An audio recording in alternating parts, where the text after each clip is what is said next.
بسم اللہ الرحمن الرحیم نحمدہ ونصلی علی رسولہ الکریم۔ مومن کا مقصد اصلی اور قرآن کریم کے حوالے سے قرآن کریم اللہ تعالیٰ کی ذات و صفات کا مظہر ہے۔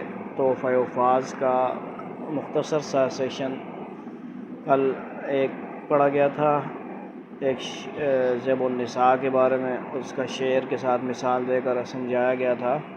اللہ رب العزت کے کلام کو ہم نے کس طرح دل سے پڑھنا ہے، یاد کرنا ہے۔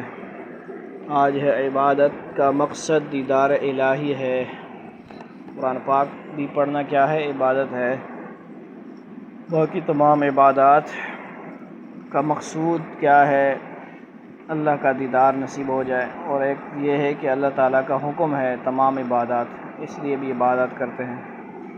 کون سا بندہ ایسا ہے جس کے دل میں اللہ کو دیکھنے کی تمنا نہیں ہے؟ ساری عبادتیں ہی اس لیے کرتے ہیں کہ اس کو دیکھ لیں، اور یہ کوئی محض طبعی تمنا نہیں ہے بلکہ شرعی تمنا بھی ہے، یعنی شریعت نے بھی یہی ہدایت کی ہے۔ فرمایا ہے ان تعبد اللہ کأنک تراہ فإن لم تکن تراہ فإنہ یراک، یعنی یہ حدیث احسان اسے کہا جاتا ہے۔ اس بہت لمبی حدیث ہے، اس میں یہ ارشاد ہے، اس میں کچھ الفاظ یہ ہیں، کیا مطلب اس کا؟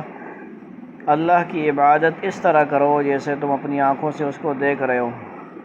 اگر یہ صورت نہیں تو کم از کم یہ یقین رکھو کہ اللہ ہم کو دیکھ رہا ہے۔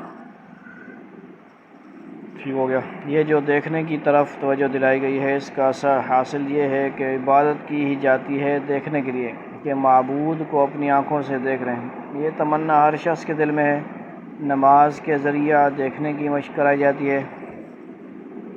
حدیث شریف میں ہے کہ جب آدمی نماز کے لیے کھڑا ہوتا ہے تو ظاہر میں اس کی نظر ہوتی ہے چٹائی کے اوپر، اور حقیقت میں نظر ہوتی ہے اللہ کے چہرے کے اوپر۔ سبحان اللہ۔ لیکن آج نمازی کو محسوس نہیں ہو رہا ہے کہ میں اللہ کو چہرہ دیکھ رہا ہوں، مگر جب قلب میں جمتے جمتے اخیر وقت آئے گا اور تھوڑی عمر اسی تصور میں گزر جائے گی تو اچانک وہ جلوہ نگاہ کے سامنے آ جائے گا۔ محنت کریں گے، ذکر کریں گے اور مشق کریں گے تو انشاءاللہ یہ مرتبہ اللہ نصیب فرمائیں گے۔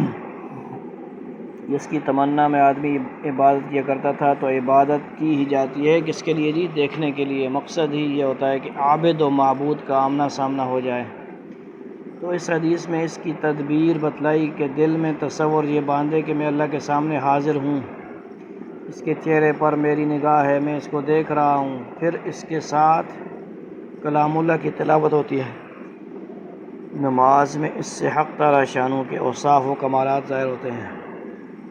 الحمدللہ رب العالمین الرحمن الرحیم، ساری تعریفیں اس اللہ کے لیے ہیں جو پالنے والا ہے جہانوں کا، رحمان الرحیم ہے، مالک یوم الدین، قیامت کے دن کا مالک ہے جس میں سارے اولین و آخرین جمع ہوں گے۔ آج بھی اس کی حکومت ہے، مگر اس روز اس کی حکومت نمایاں ہو جائے گی سارے بنی آدم کے اوپر۔ تو حق تعالی شانوں کو دیکھنے کی مشق کرتے رہنے سے جب عمر بھر یہ تصور بنے گا تو ایک نہ ایک دن وہ چیز سامنے آ جائے گی جسے دل میں جما رکھا تھا۔ اللہ رب العزت ہمیں اپنا دھیان، زیارت، محبت، شوق نصیب فرما دیں، ذکر نصیب فرما دیں۔ ایسا ذکر کریں، ایسی تلاوت کریں کہ مزہ آ جائے، روحانی مزہ آ جائے، روح کو تازگی ملے، خوشی ملے۔ اور ایسا قرآن پڑھیں جس طرح آپ صلی اللہ علیہ وسلم بھی پڑھتے ہیں، کہ ٹھہر ٹھہر کر جیسے ماشاءاللہ آپ بھی پڑھتے ہیں۔